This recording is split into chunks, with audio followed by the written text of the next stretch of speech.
Il y en a un qui filme avec le portable en fait de la victime et les deux autres qui se jettent à l'eau. Cette petite difficulté, c'est qu'il y en a un qui s'attache à son vélo, de peur que de ne pas récupérer le vélo au fond de l'eau après. Seulement à cet endroit-là, il y a entre 4, 5, 6 mètres à peu près de profondeur.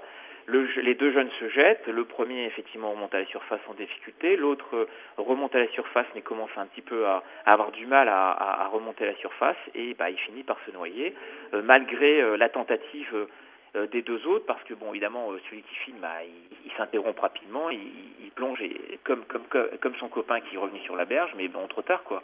Donc, ils appellent les secours, et du coup, ce jeune de 19 ans est décédé. On n'est pas, sauf grosse surprise, sur une qualification pénale, en fait. On n'a pas de non-assistance à personne en danger, on n'a pas de provocation, vous voyez ce que je veux dire, à se mettre en danger. On a un jeune qui se met volontairement à l'eau. D'ailleurs, je crois que ses deux petits camarades lui avaient dit mais pourquoi tu t'attaches, enfin lui avait plutôt dit de ne pas s'attacher. L'enquête déterminera à quel moment ce défi a été lancé, par qui éventuellement, ce serait quand même intéressant de le savoir, pour savoir s'il n'y a pas, comment on va dire, une sorte d'organisation plus générale de ce type de défi pour mettre les autres en danger.